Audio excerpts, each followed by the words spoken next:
We want to call our July 2021 committee meetings to order at this time. Want to remind commissioners to please turn your mics on, and also when you're addressing the commission, please speak through your mics. At this time, Chairman DeBoard, Chairman of the Finance Committee, you're recognized. Thank you, Mr. Chairman.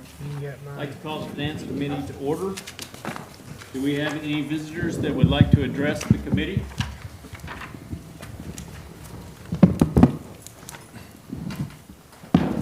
Good evening, y'all. My name is Chris Black. I reside at 7335 Eveline Circle in Talbot. I would like to offer a comment on item 5B of the Finance Committee agenda. Related to pages 33 and 34 of your meeting packet today, this material should correlate to an invoice received by county government from Capson Bird as it relates to litigation with Rob Burke. As I fully understand, it is not within the routine scope of these meetings to discuss legal matters, past, present, or future, and accordingly, it isn't my intent to do so.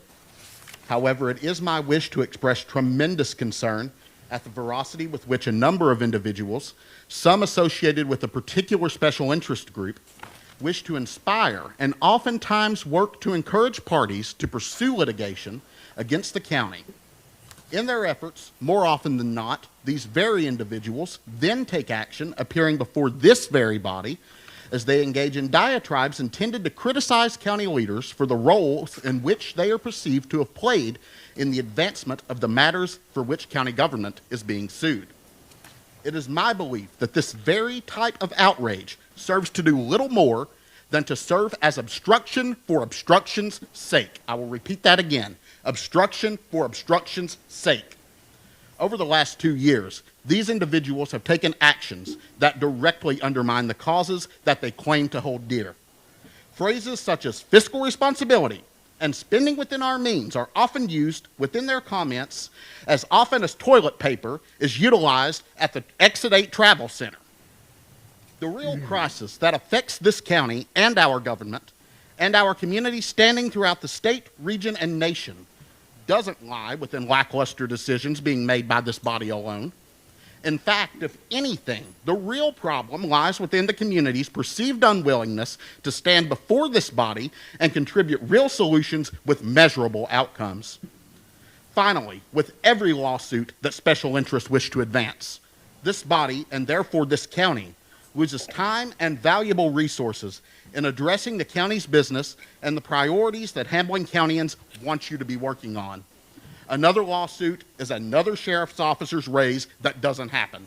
Another lawsuit is another road in my district that doesn't get paved. And Commissioner Horner can tell you how many roads we actually need help with.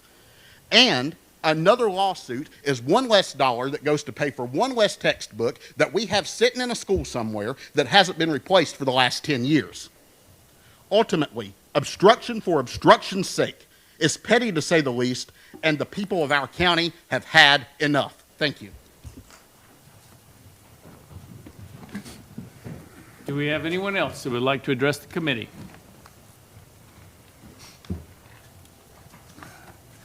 Seeing none in recurring business, you've had a chance to look at your monthly expenditures. Do we have a motion to approve the expenditures as written?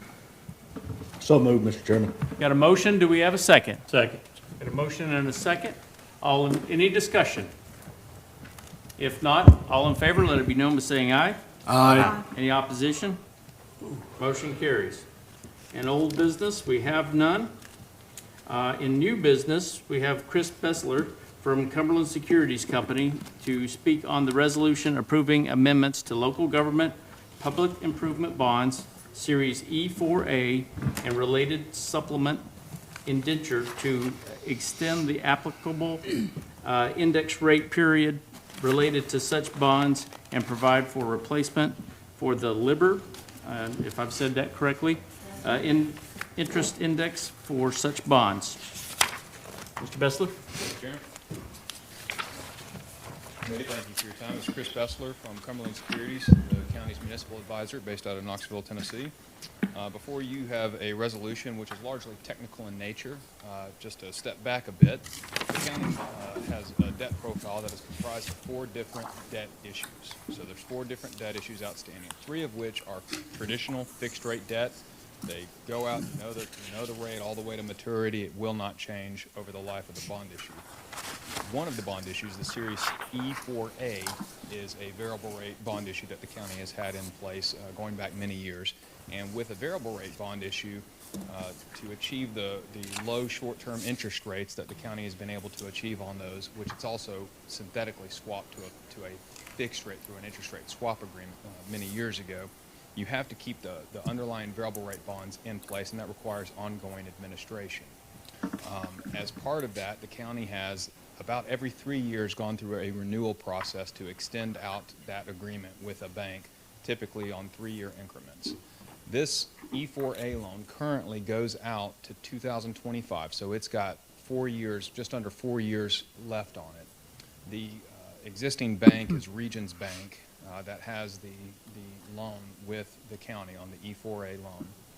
And the loan currently pays based on a percent of the London Interbank Offered Rate. This is called LIBOR rate.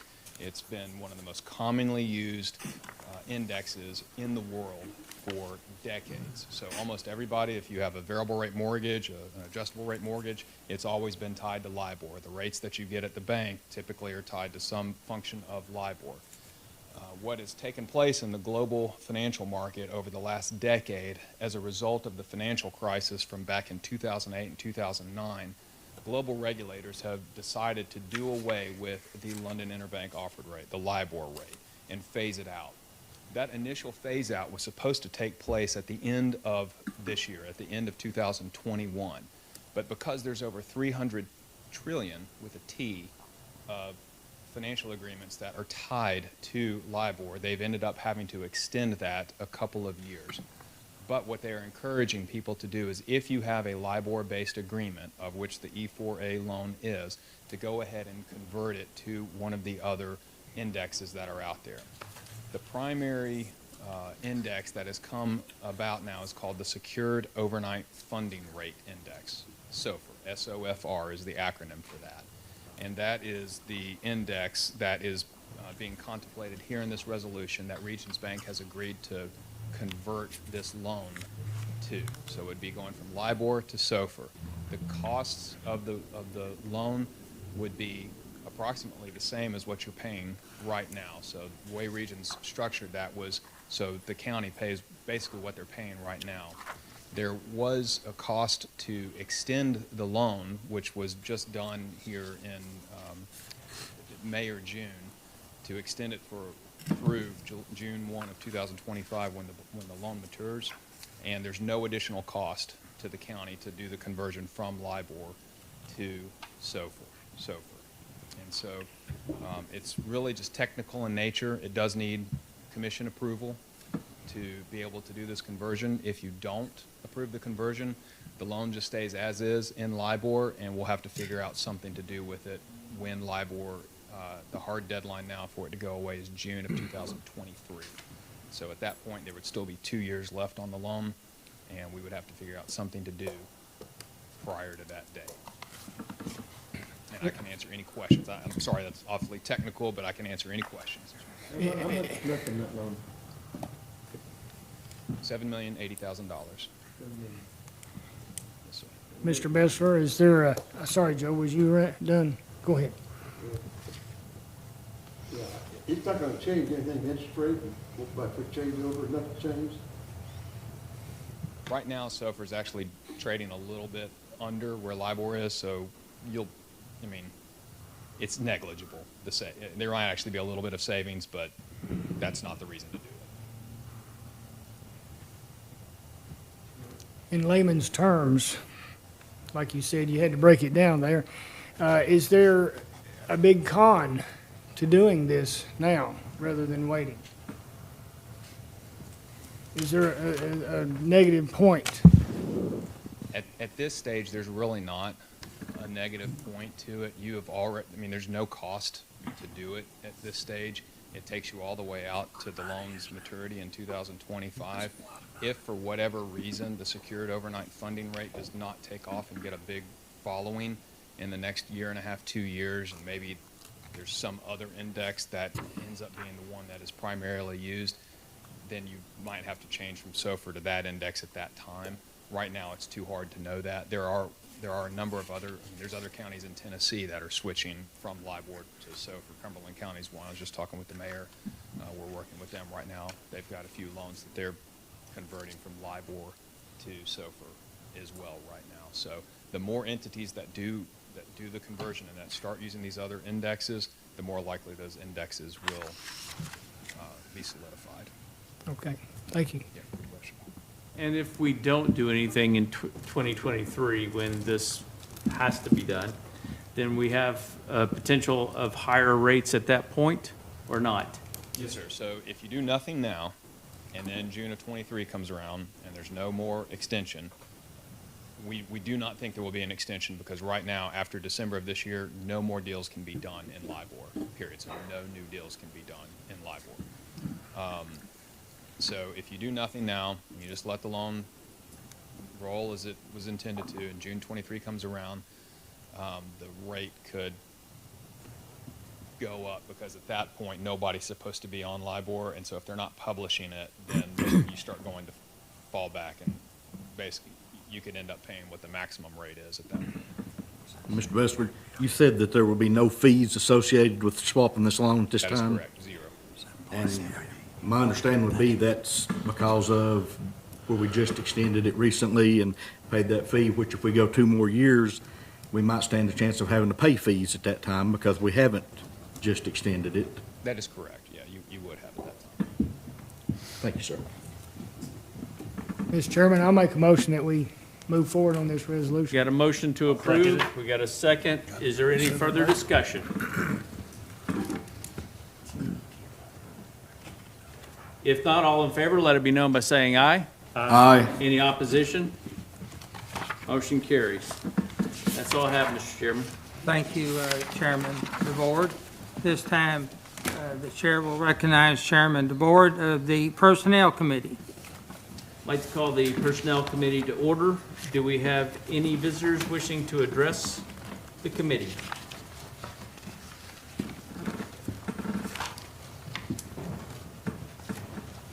Seeing none in old business, we have extension of COVID leave through September 2021. Mayor Britton?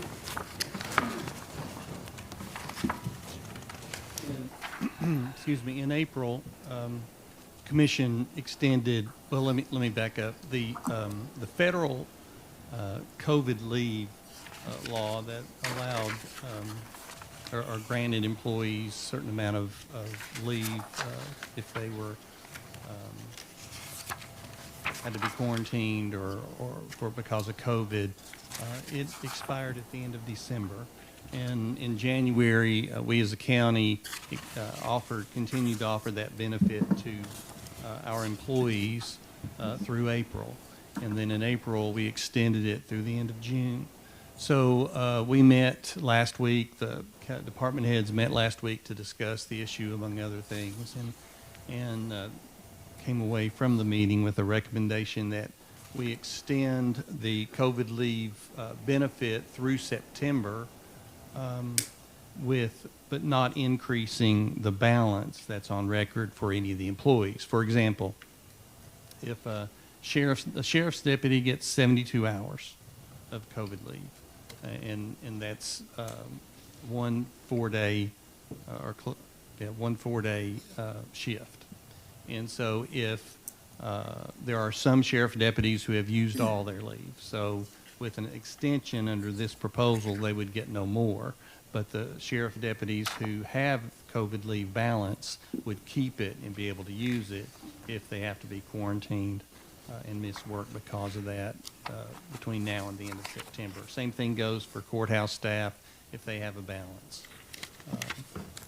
So that's the request. It's just to continue it with no additional balances for the employees. Is there, I'm having a hard time understanding the reason for that. Are these people not vaccinated? The last two that I know that came down with it were not. Do we have a motion to approve? Motion. Got a motion to approve. Do we have a second? Second. Got a motion and a second, and we have a question on the floor. Did this come down through the American Recovery? This got anything to do with that, where they can go back and draw so much money? No. No, this is just a benefit that the county would provide. Any other questions? If not, all in favor, let it be known by saying aye. Aye. Any opposition? Motion carries. That's all I have, Mr. Chairman. Thank you, Chairman of the Board. At this time, the Chair will recognize Chairman Tim Goins of the Public Service Committee. Thank you, Chairman. I call the Public Service Committee to order. Any visitor wishing to address the committee? That's right. Chris Black, once again, 7335 Eveline Circle, Talbot. I would like to offer a comment on item 3A of the Public Services Committee, as this relates directly to the appointment of the 2021 Redistricting Committee. As this committee shall be responsible for using data collected in the 2020 census to adjust county commission district boundaries with the intent of ensuring that those districts meet apportionment guidelines as prescribed by Tennessee law, it should not go without saying that this committee shall be tasked with a tremendous undertaking. In reviewing the memorandum appearing on page 47 of today's committee meeting packet, Chairman Shipley comments that the following individuals shall be placed on the committee: Commissioner Horner, an unnamed county school board member, Councilwoman Center, Register of Deeds Clausen, and County Mayor Britton. As each of these individuals possess a stake in the electoral process, as each of these leaders are directly elected by the county's electorate, it seems to me that additional individuals should be considered for appointment to this highly important committee. Whereas at least 2 individuals offered for appointment to the committee possess a direct interest in the nature of the drawing of the district boundaries, as they seek office and ultimately represent based solely upon the nature of those district boundaries, it is my belief that appointing additional members with interest residing mainly outside of the electoral process may serve to lend additional credence to the incredibly important work that this committee will be tasked with performing. At minimum, it is my belief that additional appointments should be offered to 1 representative from the Hamilton County Democratic Party and 1 seat be offered to a nonpartisan representative.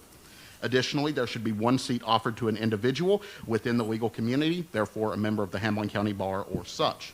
As you know, the members or the people of our county typically seek leadership with the intent that those leaders govern with the best intentions at mind.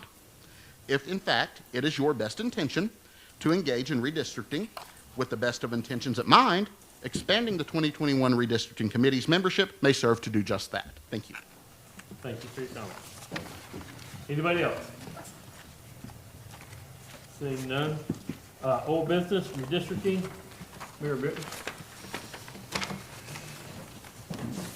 As Mr. Black mentioned, there is a memo from Chairman Shipley in your packet regarding the redistricting committee. When you formed the committee back in January, you named the 2 support staff really for the committee, which would be the election administrator, Jeff Gardner, and our GIS technician, Ashley Singer, who will actually do the electronic part of manipulating the maps and the census blocks. And then at that time, and there's a copy of what you passed behind the memo in your packet, and then the rest of the membership of the committee was postponed till later. We should get the census data in September, October, in that neighborhood, and we have to have the redistricting map completed by December. These are suggestions from Mr. Shipley and up for your consideration.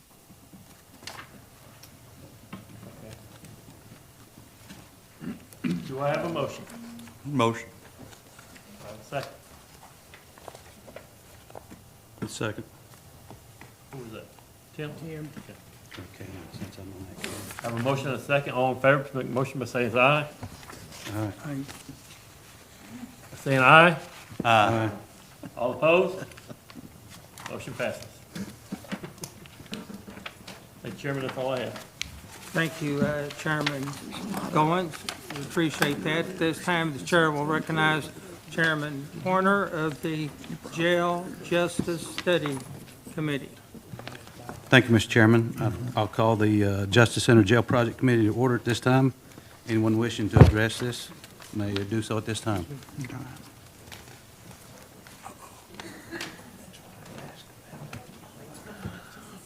Scott Cutshaw, I live Just- at 1336 Brookfield Drive. Mr. Cutshaw, just a minute here. She's having trouble getting the clock. Now, thank you. Okay, do I need to start back all over again, kid, or do you remember where I live? Okay, I'm kidding. At this point in time right here, where we're standing as far as cost and increase of cost is incurred, maybe we should do a fallback to the original plan of building the jail over there at the property that was appropriated for it, and that was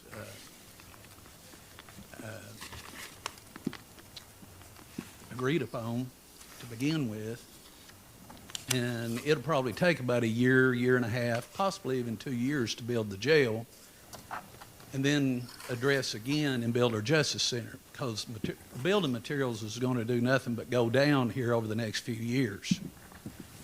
It peaked out. I looked and seen that where 1,000 feet lumber has come down from $1,509 a foot or per thousand is down to $754. So we're on the backside of it.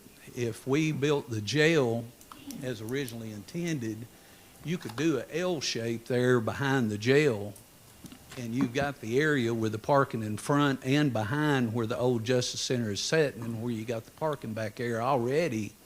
If we were to take a look at it, and that would give Mosley and the architects a year to come up with a new design to put the Justice Center there at the end, and we could go back to the original jail. In the long run, it would save the county millions of dollars. I mean, and it's just using some common sense. Because you could build that jail on the piece of property that you have, and you could build the Justice Center right there beside of it, and it would be an L shape pointing out toward the same direction where it's at. You've got all that parking because the property's been bought behind it to make parking lot for all staff, sheriff, and everybody else.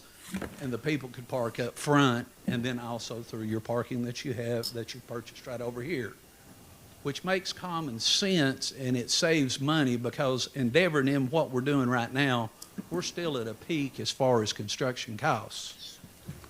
And it just makes sense. We started this about 5 years ago to build a jail. Then we added on the Justice Center. Another year waiting on the Justice Center is not going to do nothing except save the county money, and going ahead and building the jail right now, and it gives you architects enough time to come up with a new design for that Justice Center and putting it on the end of it. Not trying to be hard to get along with. I'm just trying to save taxpayers money and just looking out for the people in the community and taking care of the business that's already agreed upon to be done. It's not trying to reinvent the wheel. It's just making it roll a little more round as opposed to getting an egg shape in it. Because right now we're at an egg shape with the building costs where they're at. When we go from 65 and we've got $10 million set aside for incidentals, and then our lowest bid's $80 million, well, our incidentals went up 15 or 25 million above where we thought would be a max that we were going to be at. And that's what I'm trying to look out for, is to get us back down into that perspective of where we originally began at, staying below at 65 million. It ought to be something to be thought of and be considered in this. Thank you. Anyone else wish to wish?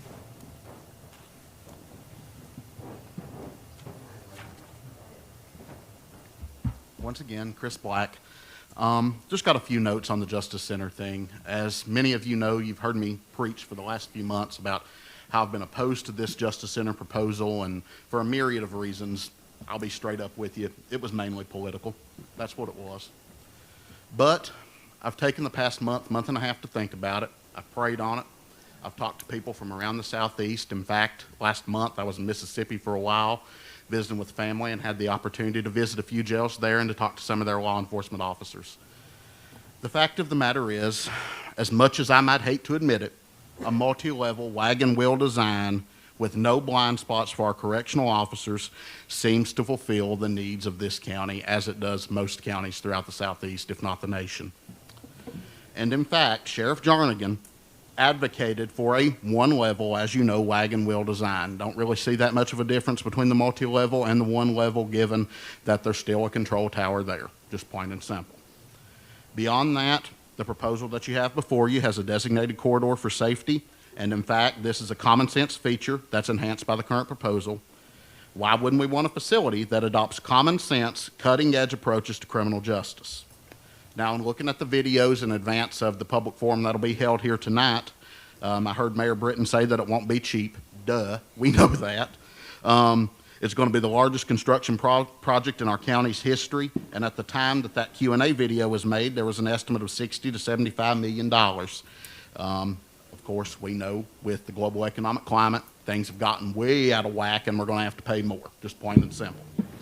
Now look, I don't agree with Mayor Britton or the majority of you on every single political issue, and y'all know that. However, that's not to say that I don't admire Mayor Britton and that I don't admire most of you on a personal level. Most of you are my friends, and I consider Bill to be a good friend. However, we can disagree on policy, and we can still remain friends, and we can still watch out and remain united in our approach to make and keep Hamilton County great. That's what I believe you guys are here for. I know sometimes I say you're not, but y'all tick me off, and I'm sure I tick y'all off too. But now is the time, unfortunately, that we stand together, whether we like it or not, and do something to address this god-awful issue in our jail. We know, as I talked about earlier, lawsuits are coming out the wazoo. Please excuse my language, but that's what's happening. We've got the Civil Rights Corps on our butts, and unfortunately, we're not going to be able to shake them, I'm afraid. If it's not going to be the Civil Rights Corps, it's going to be somebody else that's on the county's rear end. So now's the time to act. Let's swallow this nasty pill, and let's begin to address the ills that are associated with our criminal justice system. And for that, I'm dropping my resentment of the current Justice Center proposal. I would encourage those who truly care about this county and who want this county to move forward and to do what's right to do the same. Thank you. Thank you. Anyone else wish to address?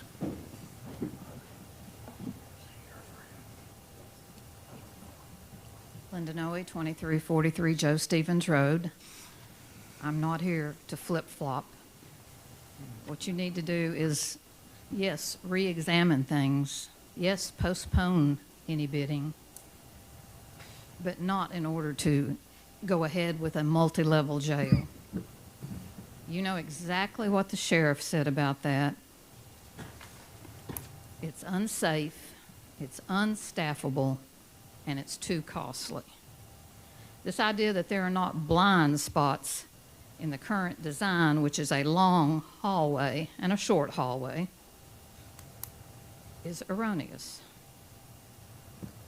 I'm going to go ahead and post the Coffee County videos this evening, particularly for those of you who haven't seen it or you've forgotten what a true one-level jail with a tower that observes 2 levels is about.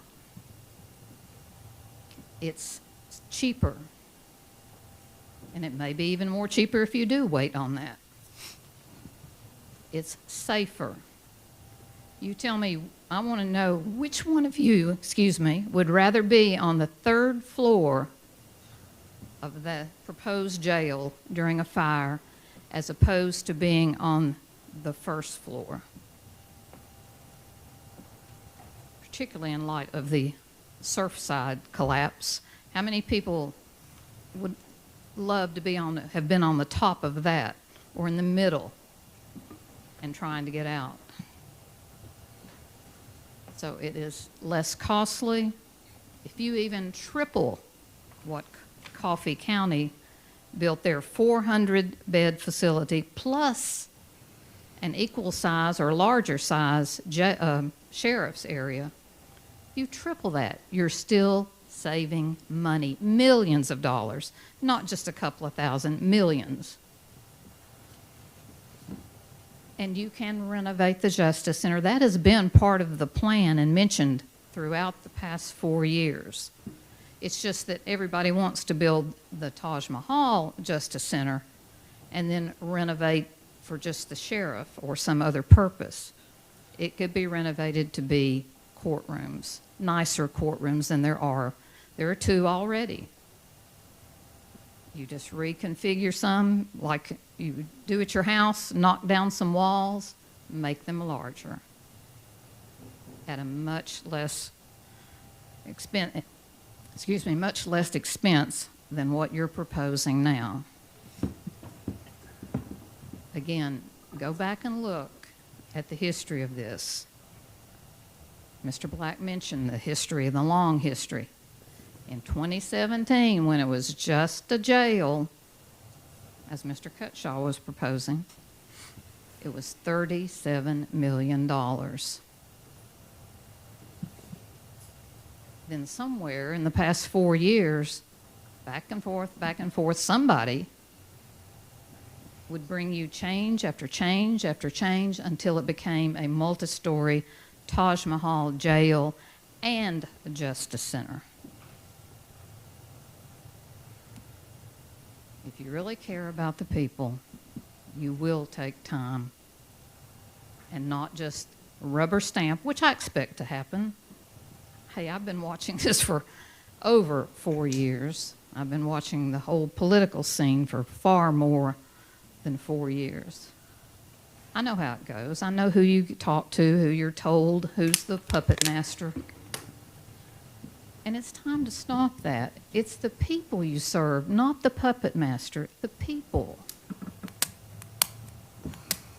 And you have never, this is the most insulting thing to the people, you have never taken the time to get an independent evaluation of the one-story design, 3 pods, versus this multi-story jail.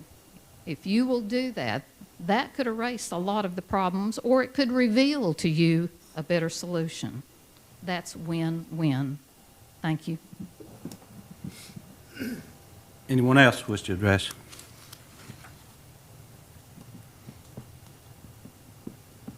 If not, item 3A, old business, Justice Center Plan Modification Presentation. Brian Payne from Mosley.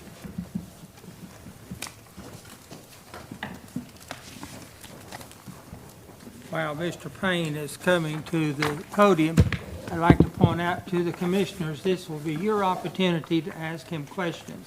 We don't want you taking up the public's time for the question and answer section. This is your opportunity to ask him questions, okay? Thank you, Commissioner Shipper. Thank you, Commissioners. Appreciate you guys having us here again tonight. We were asked to come up and kind of give you guys a progress report on the activities that we've been doing since the bid of the project a few months back. And so the presentation I put together tonight kind of just in high level kind of outlines what we've done there. Trish, does this move it or do you have to move it? Oh, it does. So the agenda I put together tonight was just a brief recap of the bid, just to remind everybody where we were. I think you already know that, but you know, just to remind us that. Cost savings recommendations of what we have looked at thus far, and there's things that we are continuing to look at, but this is just a high level of what we've looked at thus far, and then just a brief schedule of what could be. So the bid cap, bid results, recap. Obviously, we had 4 bids. We had 4 pre-qualified GCs that bid on the project. All 4 bids were very close to one another. The lowest bid, obviously, all in with the total of 621 beds and 3 courtrooms. The lowest bid there was the $87 million that you see there. The other bids were, you know, a few million higher than that. So that's kind of a brief recap of where we were. We have been studying several cost savings options. Myself, my team, Tony and his team, we have been discussing it amongst ourselves. We have reached out to all 4 of the pre-qualified general contractors and been speaking with them. We have spoken to multiple subcontractors that bid the project. We've spoken to multiple manufacturers of people producing products that were interested in the project. And so what we have been doing is engaging those folks and getting feedback from them on recommendations of what we might be able to do to cut cost on this project. And so some of this that I'm sharing with you tonight is kind of the high level of what those are. And I've got a little bit more breakdown that I can verbally speak to if we need to go into some details. But so again, the low bid with the alternatives accepted was 621 beds, and that was the 87 million. Item 1 and 2 is going to be the first couple of things that we look at tonight. Item 1 is the idea of shelling courtroom A and rearranging a little bit of space in there to create some more shell space for a future video arraignment courtroom. And what I mean by shell space is it's unfinished. You put up drywall, you tape and mud the joints, that's it. There's no floor, there's no ceiling, there's no millwork, those type of things. It's a shell space for future use. So that's what we mean by shelling the courtroom or shelling a video arraignment courtroom. We project that that's a roughly, almost a $500,000 savings there by doing that. And then there's some interior revisions that we've spoken about thus far with the team that I'll go into. And we think we're somewhere on the order of magnitude of about $800,000 right now on that. So let's talk about the shelling of courtroom space and an area for future arraignment. So the area I've highlighted in here in yellow, here for you folks looking at that screen, that is courtroom A and waiting space that was in the design, courtroom waiting space. That was designed at the time for a juvenile courtroom, and the waiting space was that purpose as well for folks who are not in the courtroom proceedings at that time, who would be dismissed from the courtroom, would be out in the waiting area for that. So the idea that, that the team has come up with thus far is shelling that area, letting the juvenile courts remain in the existing Justice Center for now, and could be a permanent situation, could be a permanent solution. And the possibility of either upfitting that for courtroom space in the future or upfitting it for other purposes, depending on what the county wants to do. It doesn't have to be a courtroom space, it could be anything. But it would remove the finishing of that area from the project and defer that cost for later if you ever wanted to upfit that for something else. Likewise, the other area I've highlighted in yellow kind of on this end of the building, on the top edge here, is kind of, we've talked about a slight rearrangement to that area so we can carve out some more shelf space for a future video arraignment courtroom. So all in all, those two areas of shelf space are roughly 3,800 square feet. And like I said before, we estimate an approximate cost savings of about $485,000 associated with that. Interior renovations. Sorry my graphics not that great. It's just I highlighted the area that we were primarily talking about here. And these things are kind of talking about a few areas that we have discussed, and I can go into a little bit more detail on that.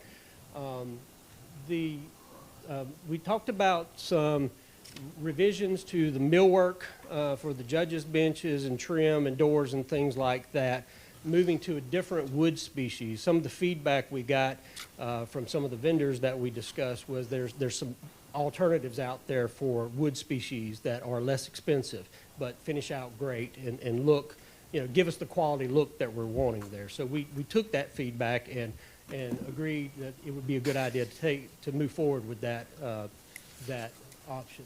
Another idea is to each one of the judges' benches has an ADA lift for accessibility needs.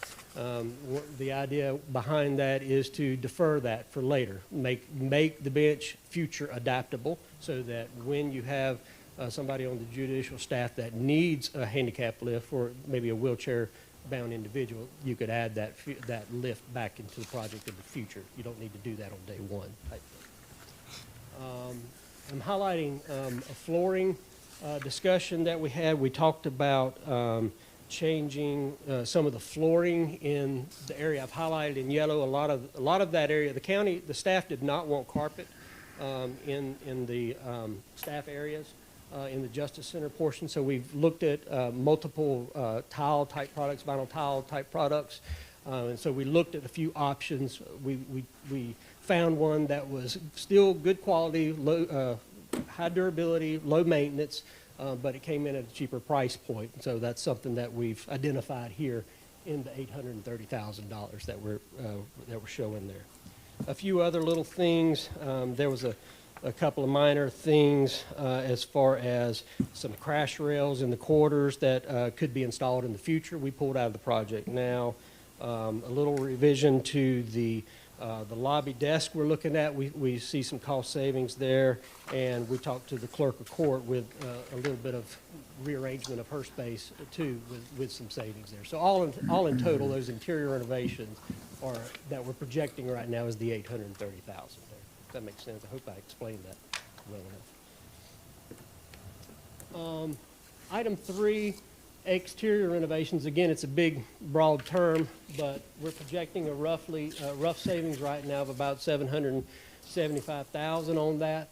And I've got a couple of renderings of what those changes entail. If you see down in the lower left corner is the original exterior rendering of the front elevation. And then in the larger image is the proposed change to the elevation.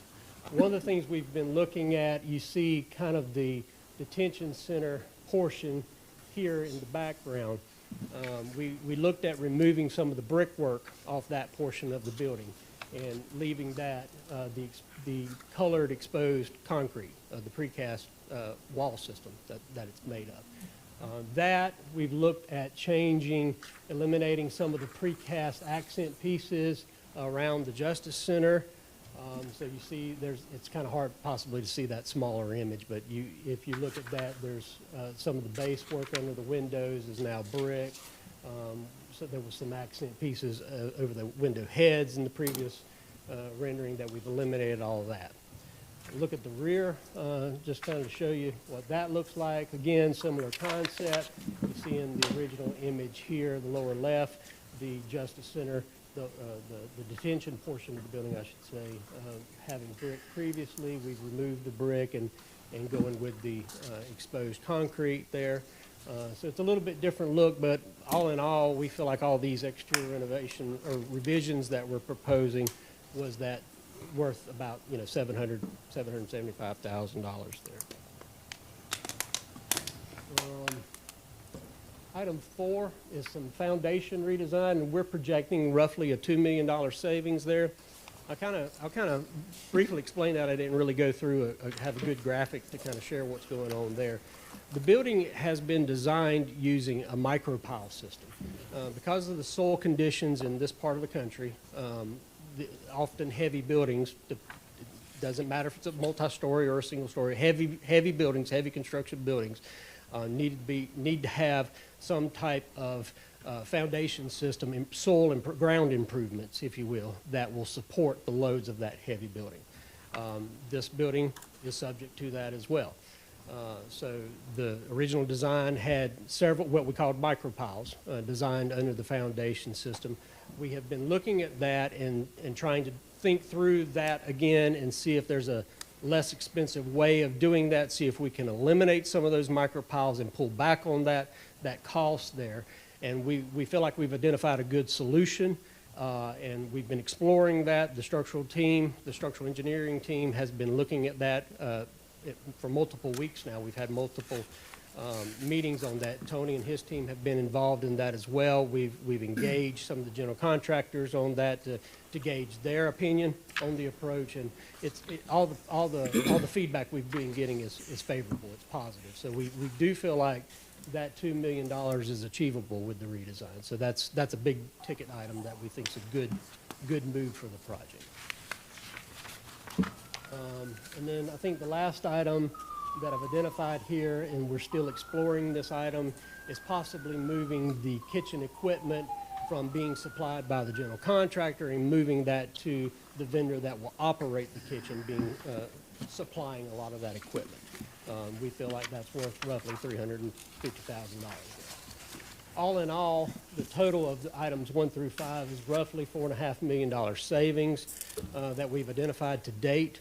I will say this, and I think I said this when I started, we are continuing to explore other items. We've had multiple conversations even today on my drive up here talking to folks, and so the team is still looking. We're still trying to find some other items that we can pull out of the project and identify additional opportunities for cost savings. So that's an ongoing effort, so just so you know. So with that $4.5 million savings, if we use the low bid there that we previously got, that would bring us down to about an $83 million project. So right direction, not necessarily where we want to be collectively, I understand, but I think we're going in the right direction, and hopefully with additional efforts, we can continue to find some more opportunities and hopefully get us closer, if that makes sense. Commissioner Ketchum. Thank you for being here. I have about 4 questions, and I don't want to jump in front of anybody, but I'd like to start on those. Take it easy on me, sir. It's not bad. But these cost projections, obviously, the big question is now versus later is one thing, and will there be ongoing cost savings as we move forward? Our project manager working, you know, will these costs, you feel, comment, how you feel? So I do feel like there's other opportunities to identify some additional cost savings. Like I was saying, you know, I think we haven't really done a good job yet of looking at site cost and seeing if we can identify something there and pull out.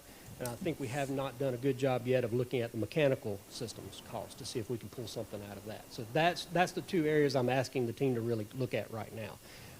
And hopefully we can identify more opportunities even in other disciplines within the project, architecture, interiors, and, you know, electrical as well, structural as well.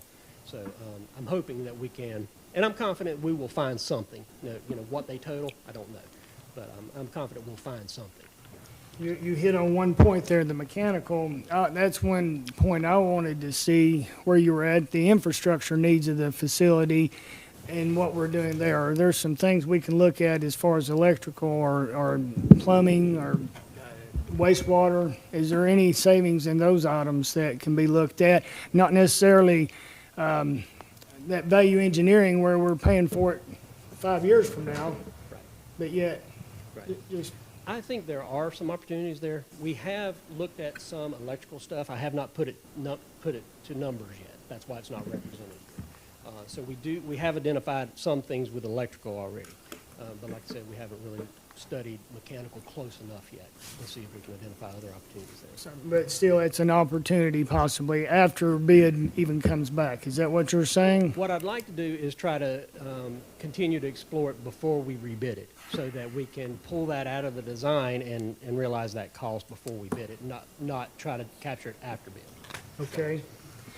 One comment on the foundation design. Is there a negative to what we're doing? Is there a negative? No, I don't think there's a negative to what we're proposing, honestly. It's just a different way of looking at it. It's a different foundation system. What we had previously designed was typical footing design. They weren't necessarily strip footings like you'd see under a retail building or something. These were pile caps because they had micro piles embedded in the concrete that went down to rock below. So what the approach that we're changing is, instead of individual footings under columns and strip footings around the perimeter of the building, we're going with something that's called a mat foundation. In other words, you're pouring a thickened slab under the full depth of that footprint. And that allows you to redistribute the micropiles in a different fashion where the loads to better capture the loads. And therefore, we've been able to reduce the quantity of those micropiles. So that's a positive direction. The only thing that I would say that might be a little concern in the future is any type of future renovations that would happen with that.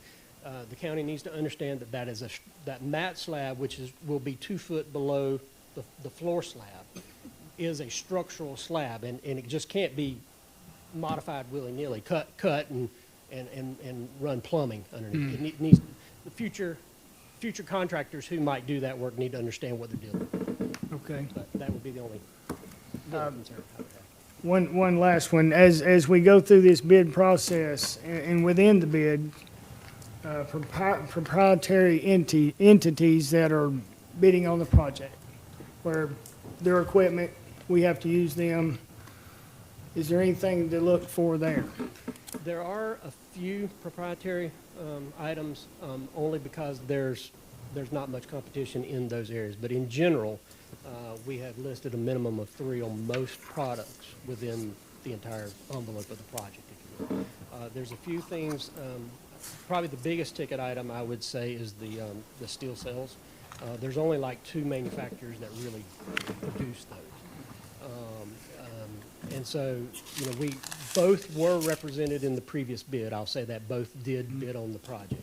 So we've got, I would say, good representation among the manufacturers that make those products. Right. For another example might be the elevators, and the fact that we put in a particular brand and maintaining that, that kind of capitalism kind of deal. Yeah, so let me kind of address what I think might be a misunderstanding on the elevator. Yes, sir. In the project manual, we listed Otis as the basis of design. We also listed Schindler, ThyssenKrupp, and Kone, I think. We listed 3 additional manufacturers in addition to Otis. So it's available for multiple manufacturers to bid. We've gotten a little bit of feedback where I think one of the GCs told us that only one elevator rep bid on that. We're unsure why that occurred at this point. We've tried to reach out to multiple elevator manufacturers and get some feedback to try to understand why others didn't bid. And so we have not gotten a good answer on that. So we're still in the process of trying to dig through that and understand. The intention is never to restrict it to only one elevator manufacturer. The intention is to allow multiple manufacturers to bid on the project. If there's something there that is preventing those other folks from bidding, then I will make sure that we update and modify that. But I need their feedback to understand why they feel like they can't bid. So that's where we are. We're trying to get an answer. So if we can encourage competition, we're hopeful that the price on the elevators can come down. Sure. That's what we're hopeful. Well, in connection with that, I know you've got 4 original bidders. Are you going to actively advertise and seek additional bidders on the project? I believe it was last week or maybe the week before. I can't remember. 2 weeks ago, Commissioner, we opened the project back up for additional GCs to be pre-qualified. I don't remember that deadline right off the top of my head of when we are expecting to hear back from folks. I know I have talked to at least one GC that might consider bidding on it. I believe Tony's talked to 1 or 2 as well. I'll let him speak to that. But we're hopeful that we're going to get additional competition. Okay.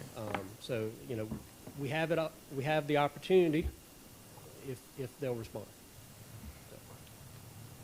Mr. Payne? Yes, sir. Got 3 things here. Number 1 is, if we're going to be saving $2 million on the foundation, why didn't we see that when we first started this project? Why are we waiting till now? Well, I think, Commissioner Doty, I think that's a very good question. I talked to my structural engineers about that very same thing. I think it's a matter of hindsight's 20/20. I think that at the time, they felt that they chose the best system given the information that they had at the time. Given more time since then, Obviously, we've come to a different realization, understanding that. Going back, yeah, I would love to do that again, but I think it's just, at the time the decision was made, it was the best information we had. Okay. Number two is if we're shelling a courtroom, and looking at that.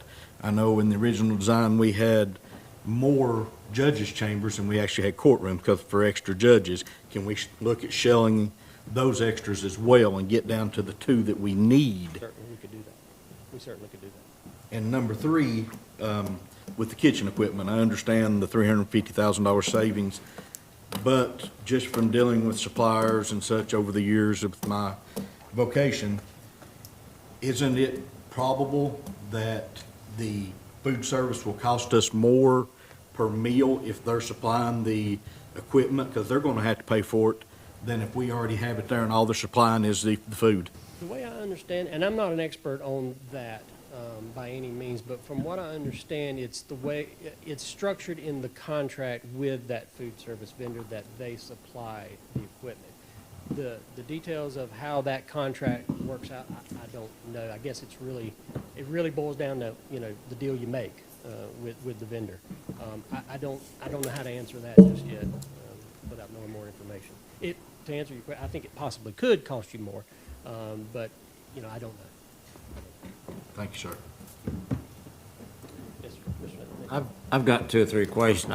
The way I read this, you're designing it for 621 beds. Yes, sir. You're not you don't have any shells, it's gonna be completed beds. The way the numbers are structured right there that you see, the $87.8 million represents 621 beds. Okay. And the savings that I'm showing you brings you down to 83 million. There is still the opportunity to shell bed space if you so choose to. I did not share that here. I just wanted to show you where we were. Now, the way we had structured the bid previously, we had 3 alternates on level 3, which gave you opportunity to shell multiple areas of bed space. I think those alternates would still exist in a rebid situation where that would potentially allow you to reduce beds and save money at the time of bid. Okay, that's one thing I was looking at. It's, so we've got 621 beds. What I see, as far as the jail part, we're looking at a savings is $2 million on the foundation, $775,000 for the exterior of the building. Everything else is coming in through the court system, through eliminating some courtrooms where now you've got 2, changing the flooring, changing the woodwork. So basically you've come up with about 4.4 million, I think, of savings. Yes, sir. But the jail, you've not went into the sales, done anything on the sales, At this time, we have not. and like the elevators, you hadn't done anything on that. At this time, we have not. Okay, so Right. most of the savings right now are coming through the court system. Through the justice portion of the building, yes, sir. Right. But like I said, we're still exploring things. There may be a way to get more money out of other portions of the building. We're still working through that. Will this be finished in time for us to bid it? The Will idea. you have what a I've- final plan? Well, what I've conveyed to the team is that the plan is to complete this process by the end of July. And that'll lead me to the schedule, if you want to go into the schedule of what I'm thinking at this point in time. What I'm thinking at this point in time, if the commission approves the project to rebid sometime this month, July is what I've listed here. We could be ready to advertise for bid in the month of August. And then that would allow us to receive new bids in the month of September. I'm giving you roughly a month to make a decision before you award the project in the schedule I've outlined here, and then that would put us breaking ground in roughly November. That's roughly the rough schedule of where we would be there that I'm showing you there. So, that makes sense? That's all I have. Thank you. Yes, sir. Brian, my issue is this. If you're gonna take things out and say, well, we can do it later on down the road, you know, what I do, things go up really quick. Takes a lifetime for them to come down. I would rather spend the money now and get it right than later on down the road say, okay, well, it went up $500,000 more. you know, so I don't think I don't want to have, well, actually, I don't want to half-ass it. I don't. I want to do it right. I want to do it right the first time. I'm just here to try to give you some options. I understand. But I just want it to be known that I think, for one, that we need to do it right the first time. Now, you guys are gonna cost us more money. I don't want it to cost us more money, but if it has to, it has to. Because we have no other option. In light of what he has said, Mayor, I'll direct this question to you. If we shell a courtroom, then what's our options? What, when we started talking about shelling courtroom A, which would be Judge Snyder's courtroom, which is juvenile and General Sessions Division 2, which is your small claims court. And what I talked to her about, because her situation in this building really isn't optimal for the operation of her court. She'll tell you that. The courtroom she uses downstairs for the small claims court for General Sessions is too small. She ends up having most of her people waiting out in the hall. The courtroom here is what she uses for juvenile court. The size is okay, but then she only hears one case at a time, and the people in the courtroom have to be for that case. And so they're out in the hallway or in one of the surrounding rooms. What she suggested, which I thought was a good idea, well, what I did is I called her to tell her about the option of shelling the courtroom that was in hers. And I suggested that we look at her moving to the Justice Center, the existing Justice Center, back in Judge Duggar's courtroom, and the criminal courtroom in the back of the building. And then another room, whether it be what's the clerk's office now or Judge Collins's office now, be the waiting area or the staging area for juvenile court. And then there's offices there where attorneys can meet with their clients, whether it be in collections, the small claims court, or in juvenile court. So, and she suggested, which I thought was a good idea, was just make the building a juvenile justice center. And that would be what it would eventually be, a juvenile justice center. You have juvenile court services there, you have the temporary holding there, if you move the judge and the court there, it's all in that one building. Now, first thing that hit my mind was, all right, what do we do with the sheriff's department? Because it's in that building. And that's one of the options for the shelled area, is that you move the sheriff's department into that space. That would give them about 800 more square feet. You'd also move their armory, which is right now in a closet, where Chad Mullins' office is. You move that downstairs into the old jail area. You have an interrogation room in their office space now. You can move that downstairs into what is now the booking room, or there's another room next to it. So there's options to use space downstairs to give the sheriff's department more space during the transition. Okay, my question then, how much is it going to cost to do all the renovation to accomplish that in the old Justice Center? We wouldn't, I don't know, I don't have a number. We wouldn't have to move any walls to move her into that courtroom and, let's say, convert Judge Collins' courtroom to a waiting area, a staging area. We wouldn't have to move any walls. We may have to redo some benches, but. So you could wind up spending, I hope you wouldn't have to spend $500,000, but, you know. The biggest thing that building, that floor needs, that upstairs floor, is restrooms. Needs updated public restrooms. There's some structural damage to that facility, isn't there? And we've got a structural assessment of the building, and there would need to be some work done on And that. again, you can wind up spending a lot of money. None of that. You just say, move the armory downstairs? Do you know our problem downstairs now is humidity and stuff like that. You do that, you're gonna have problems with all those weapons down there, drawing that moisture and stuff and rustling. We've had that issue before.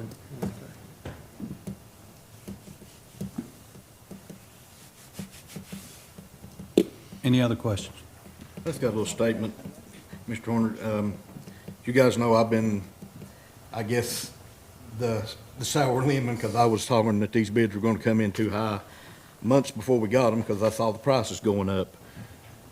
I really believe, and I'd like everybody to look at it, that we need to wait a little longer than what they're talking about, because just in the last 3 weeks, just for a 2x4 at Home Depot, it's went down 9.4%, the cost has. It's went from $834 to $755. And it's going to go on down. It has no option. The market cannot sustain what it is now.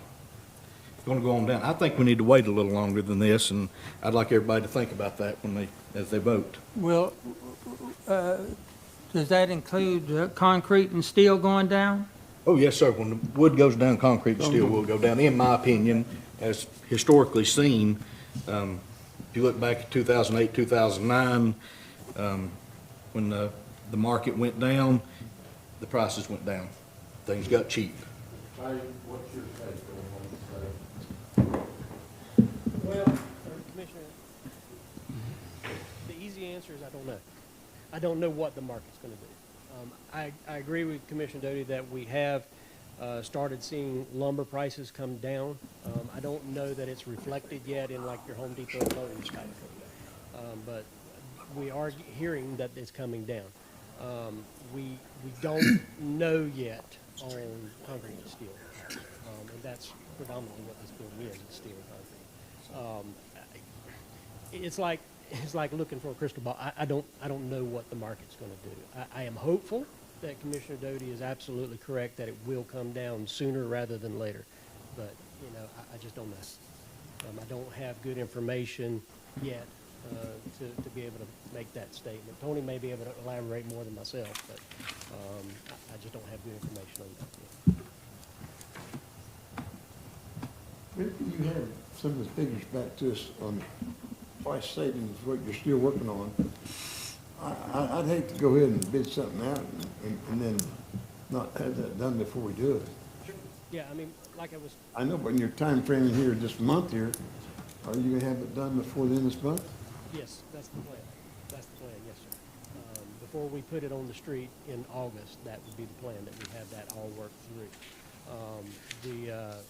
Because again, I want to see those realizations on bid day, not try to negotiate after bid day on potential savings there. The schedule I've outlined was to try to show you as expedited as we could possibly move. If you wanted to go slower, we could go slower, obviously. I was just trying to give you as expedited a schedule as possible. Any other questions? I need to get one thing straightened out. Can't hear you, Taylor. How many, Can't Speak hear in you. your microphone. Speak to, first time y'all never been able to hear me, I'm Thank sorry. How many people is it gonna take to occupy this building and run it from a man standpoint, the way it's being discussed here tonight? How many people is it gonna take to man the jail? I personally don't know those numbers. I know the county had a study done. Okay. I may be getting a little ahead of myself on this, all right? Study for the county, but I don't remember the number, staff. Okay. I'm ahead of myself. I had that note written down. Thank you. Any other questions? Taylor, is that related to staffing the jail? Is that what you're asking? Staffing, yes. That's what it is. Okay. Well, with these cuts, I don't see you losing any staffing. If you build 620 beds. or Huh? 621 If you build 621 beds, you're gonna have to have. Yeah, you're not that gonna much lose any staff. staffing, yeah. and TCI, you know, has made a recommendation, so. Anything else I can answer? Thank you, Brian. Item 4A, new business, there is none. That's all I have, Mr. Chairman. Could I just want to ask the committee to address the issue of authorizing work to continue, to redesign, to finish the construction drawings and rebid the project. I'll make a motion that we do that. Who made the second? Mr. Reed. That's good. Thank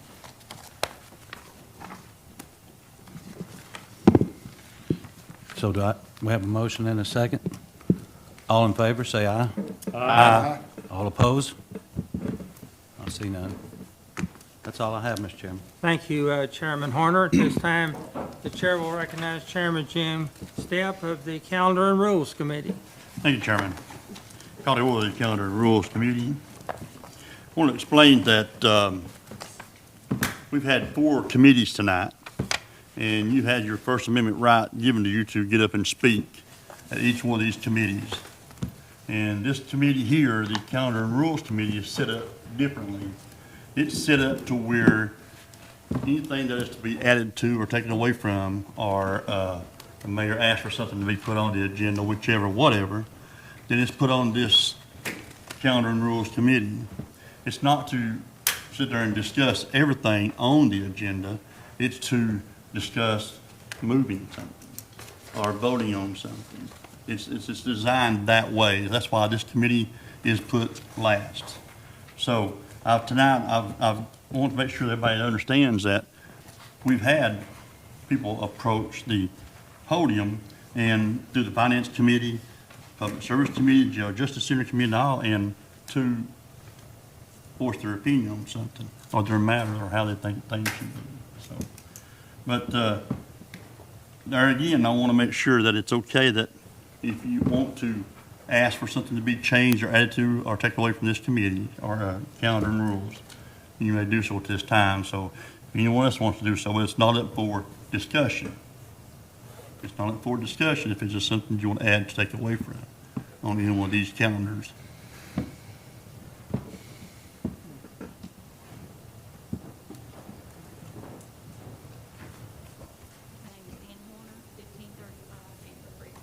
What was your name now? Mike, Horner, Thank you. Just pull that mic down, please. Thank you. thank you. you're not going to like this.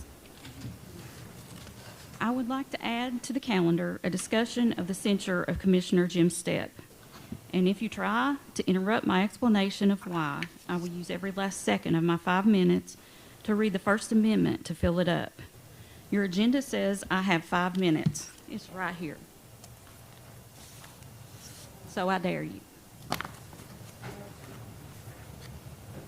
In the past 10 or 11 months that I have attended commission meetings, I have witnessed your despicable conduct, and the other commissioners just let it slide. So let me just remind them of a few things.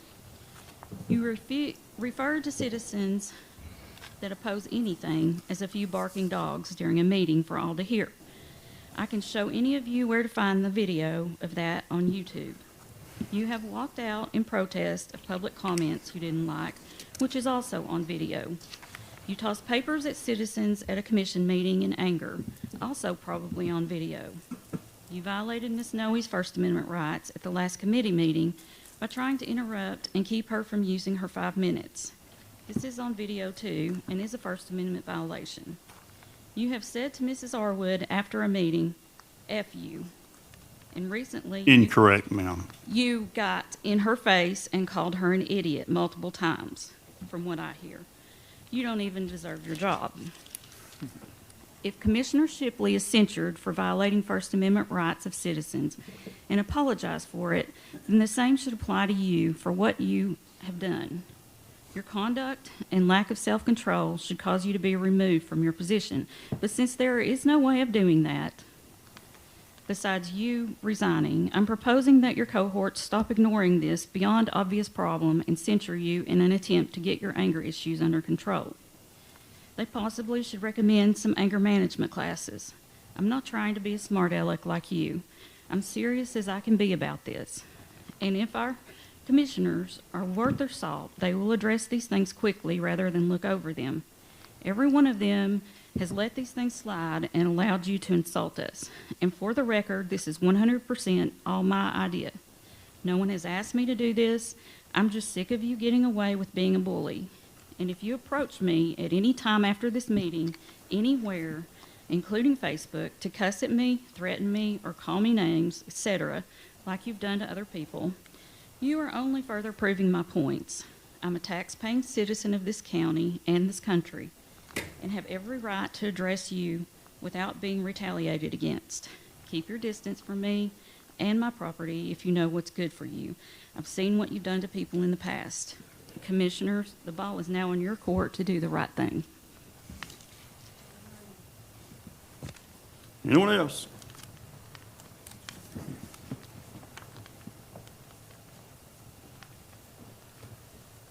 Linda Noe, 2343 Joe Stevens Road.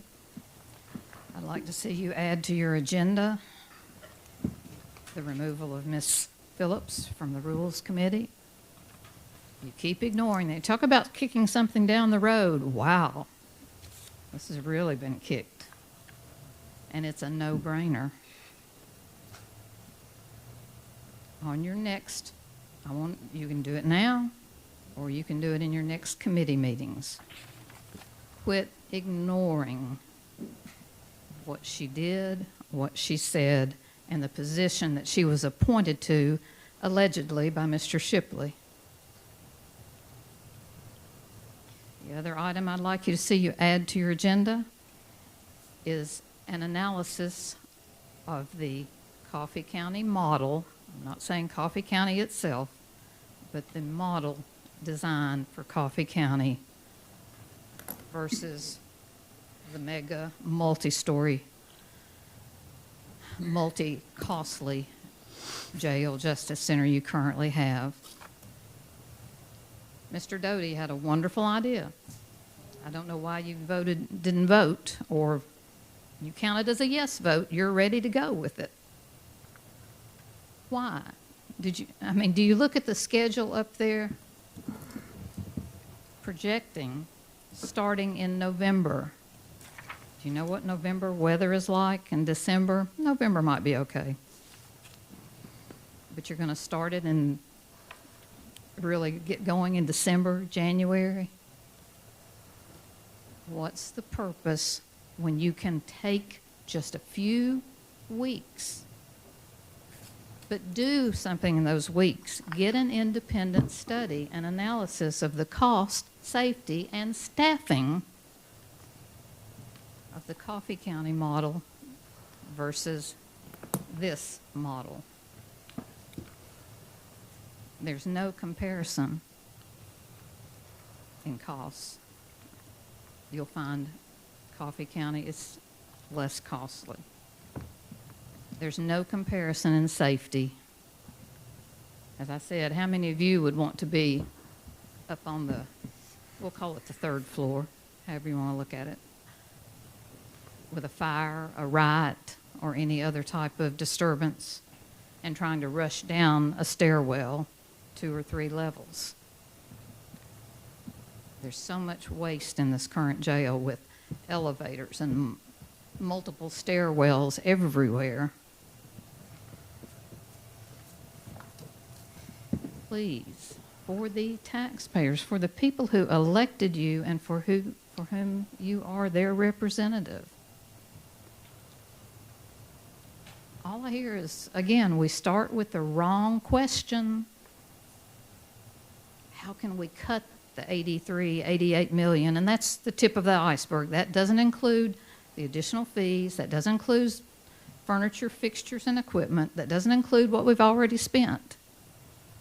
So you're not really down to 83 million, even at what happened today. Please do what Mr. Doty said. What's another couple of months if you use them to see what is best for Hamlin County? It's incredible to me that you would look and vote on something that you just received that has $4.4 million and then say, oh, go ahead. We'll keep paying you. We'll keep going with this. I wish one person up here, or two or three preferably, would explain why you won't get a comparison. Are you that afraid? Thank you. Anyone else? Chris Black, once again. Just to begin, I'd like to thank you, Commissioner Stepp, for giving us a great explanation of what this committee is for. And I mean that sincerely. I truly do. So just some proposals for things for you to add to your agenda here. In the last few months, I spoke on the importance of a nepotism policy in county government. If you can recall, I said that I believe we're up to about 82 of the 95 counties in the state have a nepotism policy. Unfortunately, Hamblin County doesn't. I would like for you to at least add that to consideration under your personnel committee. Just take that on advisement. And let's move to the Justice Center Jail Project Committee. You really want to do something revolutionary, guys?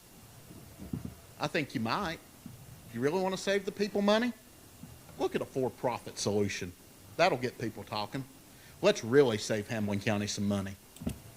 I know you're not going to do that because that's the smart aleck thing to do, and most of you aren't like me, and thank God you're not vindictive. But I know that the vast majority of the people of this county are sick and friggin' tired of division just for the sake of division.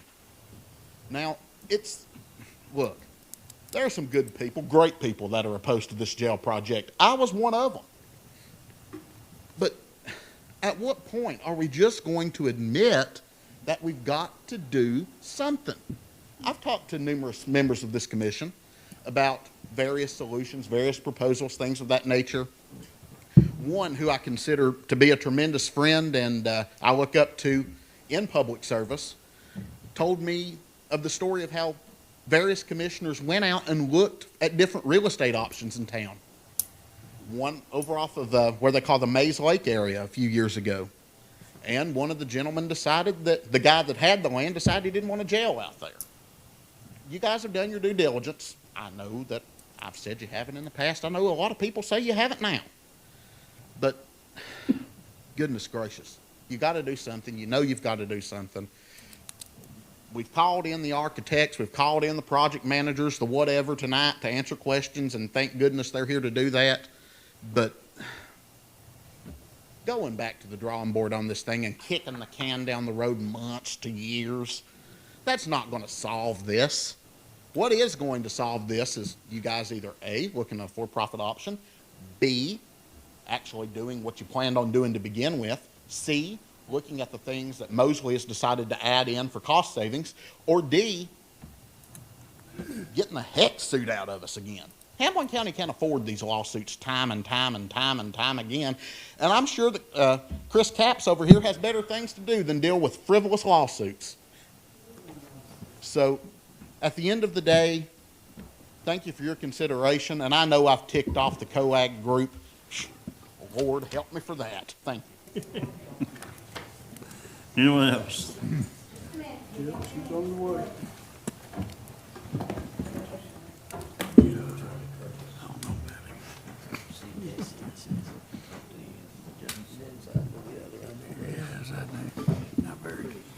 Can you hear me? Okay, I want each and every one of you to be able to hear what I say. My name is Edna Green. I live at 4981 Cameron Road. I live right down the street from my commissioner, Miss Eileen Arwine. I would like to add my voice to Miss Noyes as far as the removal of Miss Nancy Phillips. From the way I understand public service, you folks are supposed to have a good persona, and you're supposed to have an ethical and moral background. And you're supposed to watch your mouths. That's being blunt about the situation, okay? If I spoke to someone like she posted, it wouldn't surprise me if the church didn't turn me out because it's inappropriate. First of all, I don't talk to my mama that way. I don't talk to anyone that way. And I'll assure you, I don't appreciate being talked to that way. I am not a barking dog. I am not the word she called it, and out of respect for my church, I will not go far enough to speak it in here. But it was out of order. Now, you folks can do something about it. Mr. Shipley, I don't mean to put you on the spot, but if you appointed her to that committee, it falls on your shoulders, darling. You need to man up. Not being disrespectful, you need to be men and women. And if you can't be men and women, you need to resign. If you ain't got enough backbone to stand and do what you're supposed to do, you need to get out. Miss Nancy was out of order, out of place, and she certainly had no business doing what she did. I noticed she was removed from her job, so glory to her boss. He had enough backbone to do what needed to be done. Mr. Doty, thank you. You're one of the common sense voices I've heard tonight, and I appreciate it. I'll tell you that up front. I appreciate what you said. I just wish that you had had enough people to stand with you to go back and look at it. I looked at the Coffee County model. I took the trip down there. Thank God I didn't have to use this at the time, or I'd been in trouble trying to go upstairs to the tire. But for the safety of our officers, for the safety of the inmates, the last time I looked, you had 15 lawsuits. Don't know what your deductible is for each lawsuit, but I'm sure it's as hefty as my commercial insurance is, at least $1,000 a pop. Look how much money you're throwing out the window. And the lawsuits are going to continue as long as you have the jail that you have. Now, I don't know what the problem is in the jail. Don't work down there. Probably would be better prepared if I did. But folks just need to wake up. Mr. Ward, we were talking earlier. When the gentleman came from Nashville, if memory serves me correctly, and Mr. Neesmith can correct me or any one of you, I think he quoted 128 staff. That's a chunk of change. Medicare, Social Security, health insurance, retirement. This gentleman's talking about savings. He hasn't even considered what you're going to spend in staffing. And it's not going to be a one-time ticket, folks. It's going to be every year. And it ain't going to quit. Yuns will be dead and gone. But it'll still be hitting the taxpayers of Hamlin County. So please, take a step back, take a deep breath, do what Mr. Doty said, and Mr. Neesmith, Mr. Ward, Mr. Akert have rang several times. Do your jobs, do your due diligence. Would you spend your money like you're spending mine? That's the question I want to ask. How many of you would put your home in debt for $100 million? If you would, I'd like to see your hand, because I don't think nary one of you's got enough backbone to do that. Thank you for your time. Thank you. Anyone else?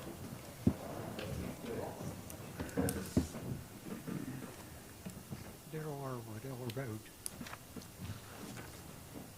I'd like to go on the record in support of what Ms. Horner said about this commission voting to censure Chairman Stepp for his behavior to these citizens. Every one of you in here, one time or another, I spoke to out here. I've never been rude to one of you out there.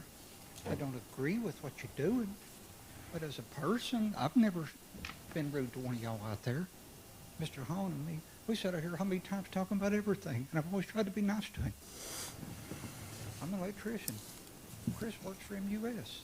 See him all the time in my job. Have I ever been rude to you out there? Even though I don't agree with some of your stuff, that your positions in here, I'm not going to be rude to you. I went up to Mr. Horner. Excuse me, I'm sorry, Mr. DeBoard. Thanked him for some remarks he made. I came to you, Mr. Horner, when my father passed away. Appreciated what you did and what your words that you said to me over it. Mr. Stepp, at the flea market, when your wife's out there, I would never walk up to her and say what you said to my wife. I went out of my way to avoid you and your wife there. You never see me there because I would never approach you and say something like that to you. And you do need to be censured for what you walked up down there and said. Because if I had been down there, we probably would have tangled up. That was just way out of line for doing that. And you need to be censured for that. You are supposed to be an elected official. And it is wrong for you to walk up to any citizen and get in their face and call them an idiot. And I do hope that each of you will vote to censure Mr. Stepp for his behavior, because if you don't, then you're endorsing his behavior. And that says a lot about your character as well than if you don't. Thank you. Anyone else?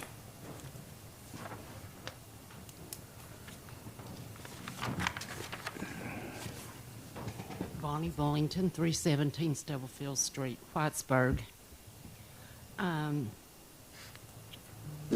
Like Miss Noe said, I think Nancy Phillips needs to be removed for the remarks that she made to people, about people, the taxpayers. That's uncalled for, and nobody should have to put up with that.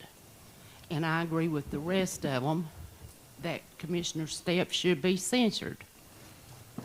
He sits up here and he makes faces and acts like one of the most unprofessional people I've ever seen in my life.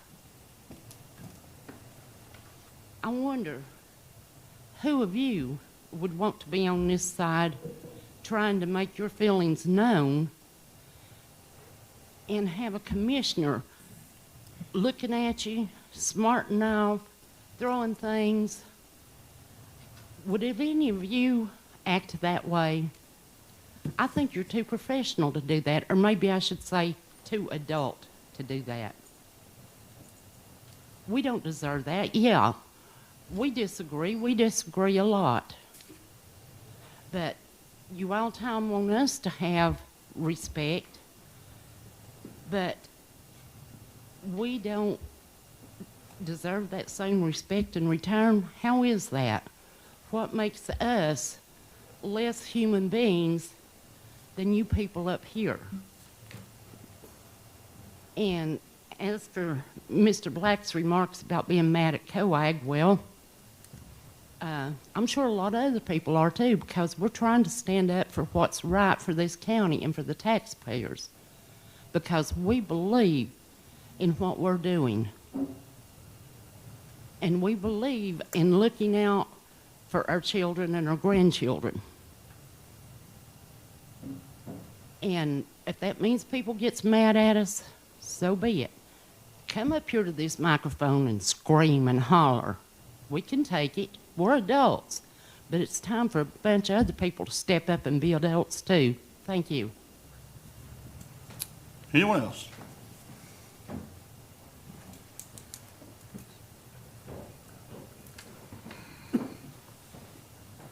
It's me again, Margaret. Scott Cutshaw, 1336 Brookfield Drive. Just for sitting back here and spoke with the gentleman. You know, I've sat here and beat my head up against a brick wall and spoke Williams about 4 or 5 times, talked to people, ran for commission and everything about this jail. You know, I'm talking about building a jail on a single level and talking about, you know, this property was bought to build a jail, not a jail and a justice center. Hell, I just spoke with him and he said he never drawed any other plan except for this one that y'all are talking about. So basically been duped. I've been beating my head up against a brick wall thinking I might be able to change something, save some money for the county. But it was already set in stone that this was the building you was going to build, this technology you was going to use. The only thing we do is waste their time or breath, but you'll spend their money. And that's pretty sad. Now, if you build a 1-story jail out there and a 4-story justice center and courtrooms, might make a little bit of sense. Be a little bit more safer for the jailers. Be a little more safer for the community. Might save a little bit of money. But money ain't got no idea or no part in this. It's just the look that you want, the stature that you're looking for, and the place in history that you're looking to be in, of being one of the first. So no matter what we come up here and say, no matter what we do, or no matter how we try to help. I mean, it's taking time out of my day, and it's taking time out of my life that I could have used in different forms. But it's meant nothing. I got my answer just a few minutes ago. There's never been anything else proposed. There's never been anything else brought up. Nothing else been thought of. This design is the design that's been from the get-go.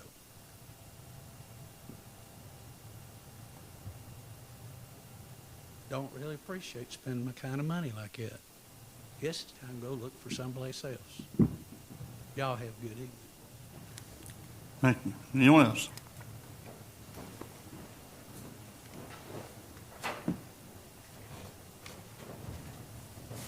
Karen Norwood, 1501 Ella Road. I would like to say, as being party of, for the removal of Nancy Phillips from your Rules Committee, and having been very rudely spoken to on a couple of occasions personally, that and various witness to various other activities, do also highly agree with the censorship of Mr. James Stepp. Thank you. Thank you. Anyone else? My name is Gwendolyn Holden, 8150 West Point Drive. I throw frivolous lawsuits, and the reason why I throw them is because y'all didn't do the right thing. And I'll do it again if I have to. And I don't feel bad that I do it, because if you do the right thing, I wouldn't throw the lawsuits. And I think that you should take Miss Phillips off of the board. And Mr. Stepp told me that I had asked me why I threw frivolous lawsuits. I told him why. And Mr. Stepp, I think you should be censored, because I heard you call this lady an idiot when I was walking out of the courtroom. But I kept on trucking, but I heard you call her that. And you shouldn't be calling people's names. I shouldn't be calling people's names. I shouldn't call them names. That's not right. And, you know, I think y'all should stop and think about the jail. Because I'm going to tell you something. The commissioners that vote for that jail, and if you vote for that jail at $100 million, $85 million, $86 million, I don't think you'll be a commissioner anymore. Anyone else? If not, Ms. Phillips has her First Amendment right also. Item 4, under 3A, there is no old business. Item 4A, review of regular calendar items. I have a motion. Do I have a second? I'll second it. All right, any discussion? All approved say aye. Aye. Any opposed? Motion passes. Item 4B, review of consent calendar items. I have a motion. So moved. A motion, have a second? Second. Any discussion? All approved say aye. Aye. Motion passes. That's all I have, Chairman. Thank you, Chairman Stepp. We're going to adjourn our committee meetings. We're going to take a 5-minute break. And then in 5 minutes, the question and answer session with the architects and project manager will begin.